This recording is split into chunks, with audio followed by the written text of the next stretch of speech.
Welcome back, Bears fam. I'm Dan Durkin and this is the All-22 Review. Context is needed here. This was a game against the Lions, a team that's going nowhere, but offensive coordinator Bill Lazor followed the script that I talked about in a video I did before the season about setting Justin Fields up for success. There's a link to that video in the description. There were 3 tenets to this plan. 1, running plays from under center. 2, a play-action passing foundation. 3, an outside zone running scheme.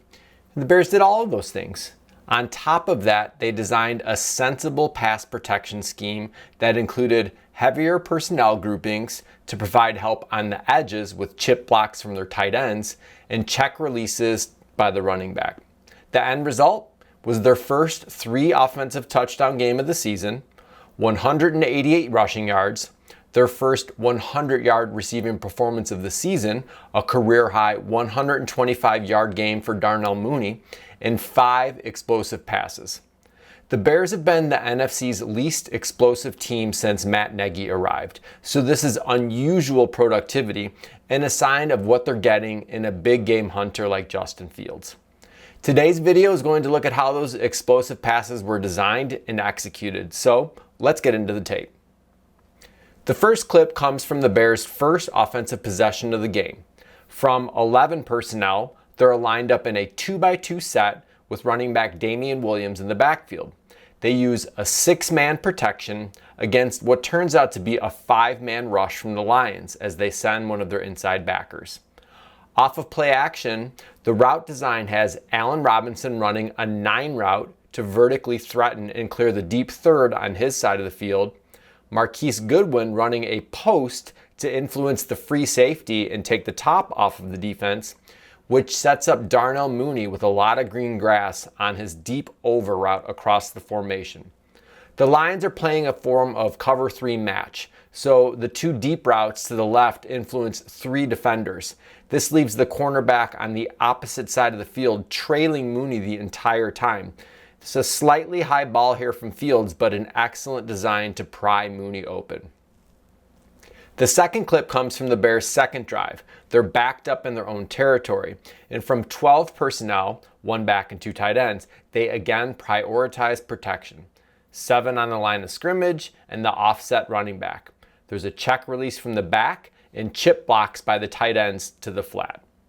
This is really a 2-man route combination with Allen Robinson running a dig and Darnell Mooney running the deep corner post, a double move. Fields' eyes are on the strong safety, who's inserting himself into the strong side of the formation. This is a sign that the coverage won't be too high, but likely 1 high, which is where the connection between Mooney and Fields really comes in. Mooney keeps the top of his route flat up the seam since the middle of the field is closed, and Field drops a dime for a 64-yard gain. The third clip is another play action from 12 personnel. The Bears have 6 on the line of scrimmage and an I formation in the backfield, with Allen Robinson and Marquise Goodwin to the right running a double post combination. Against cover 6, quarter half, the play action fake brings the linebackers down and creates room in the intermediate zone behind, where Robinson flattens out his route for another strike. What I like most about this throw is Fields' anticipation.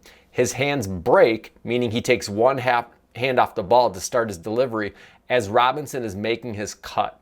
This is a well-timed and perfectly thrown strike over the middle of the field. The fourth clip, again, is from 12 personnel. I'm sure you can see a theme here coming with how the Bears chose to deploy their offense, with help in the backfield to keep the edges clean. The Bears dial up an old Don Coryell concept, the 9-8-9. 9 is a vertical, 8 is a post route. Here, the 8 really converts into a dig because it's a middle field read by Jimmy Graham, who flattens it out rather than cutting it up the middle of the field.